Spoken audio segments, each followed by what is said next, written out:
Hello, I'm Annette Young and welcome to the 51%, a show about women reshaping our world. Coming up, with one of the lowest fertility rates in the world, the Chinese government is to allow parents to have 3 children. Also, moves here in France to ensure babies at birth will be automatically granted a double last name using both parents' surnames.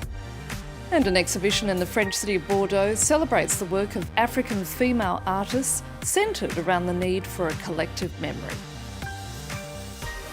But we begin in China, where there's been much debate in the wake of the government's decision to allow families to have up to 3 children. The move intended to tackle the problems associated with a rapidly ageing population.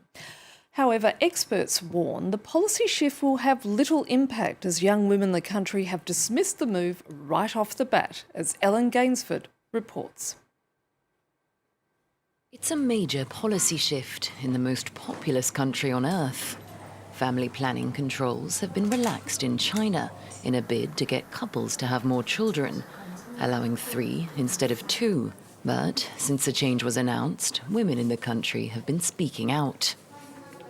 In a big city like Beijing, the pace of work is fast, and it isn't easy to make money. The cost of raising a child is also high, so if one has a 3rd child, you'll spend more time at home raising the children. But you also need to work, so I don't think it's realistic. The 3-child policy will only benefit the super wealthy who have help. None of my friends want a 3rd child because young people nowadays are under a lot of pressure. They have no time to take care of the kids at home because of work. And if they take care of the kids full time, that means no work. So many people will choose not to have a 3rd child. Last year, the fertility rate in China stood at 1.3 children per woman, far below the level needed to maintain a stable population.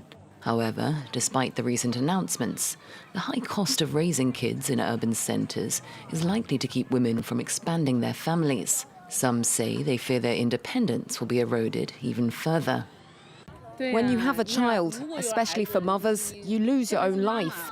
The child is your priority.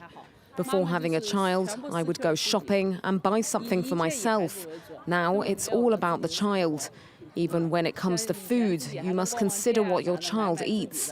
It can drag down your sense of happiness and freedom. China scrapped its decades-old one-child policy in 2016. However, the move failed to result in a surge in the birth rate, and experts say the government itself is to blame.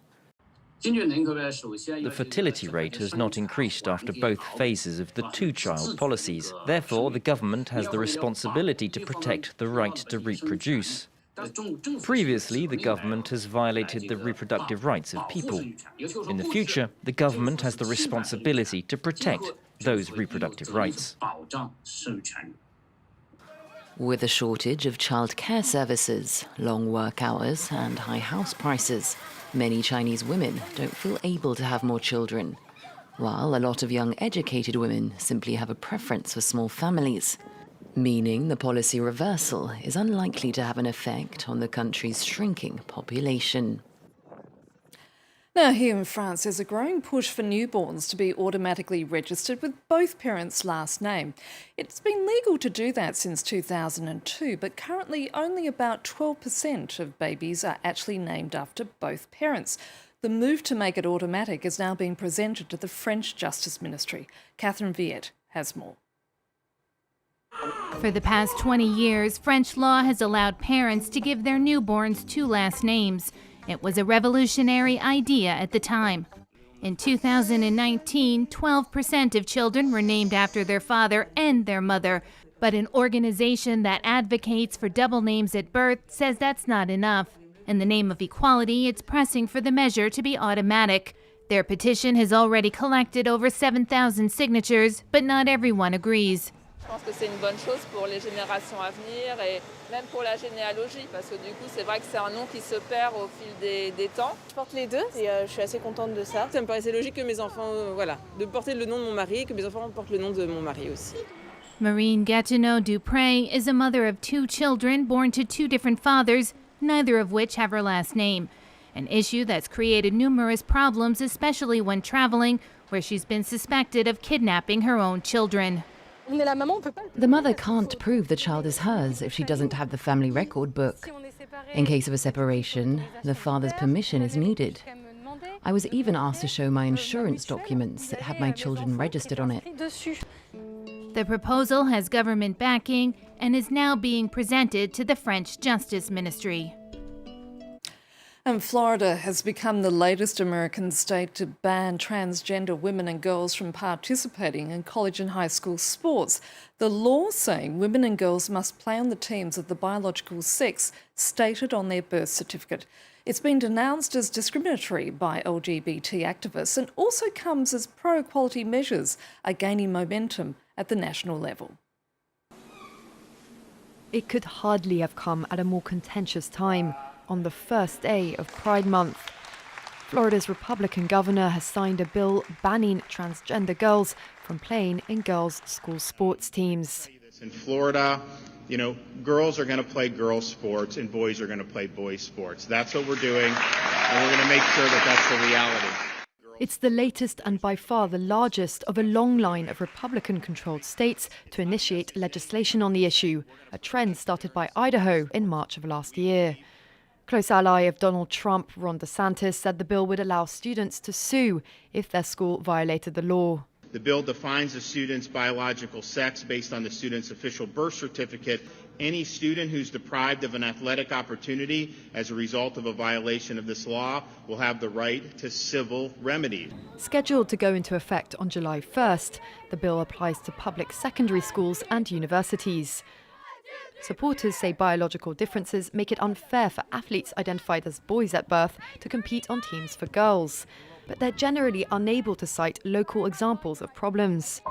I'm Rebecca. I'm 14 years old. Democrats and LGBTQ rights activists say the law is unnecessary, discriminatory, and accuse Republicans of pushing it as a provocation to rally the right-wing base. When we're on the field, my teammates, they just see me as me. They see me as a teammate who they're going to play with. The Human Rights Campaign said it would challenge the law in court as having been based on a false discriminatory premise that threatened the well-being of transgender children. And finally, an art exhibition in the French city of Bordeaux is celebrating the works of 14 African women artists. Entitled Memoria, it's centred on the idea of a collective memory made up of countless stories, personal histories and experiences, as Brian Quinn reports. Memory, the thread that runs through this exhibition, a collective memory passed through blood ties. Here, South African artist Mary Sibande pays homage to the women of her family, holding them up as superwomen.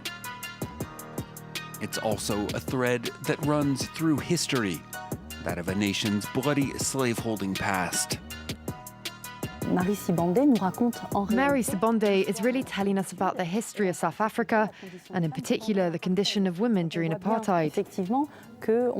So we see that we can pass from an intimate subject to a collective historical subject in a very natural way that really makes sense. Throughout the show, the visitor is invited to question the link between history and the memory of events. The works offering not absolute truths, but rather possibilities of counter-narratives, a demystified reading of historical chapters.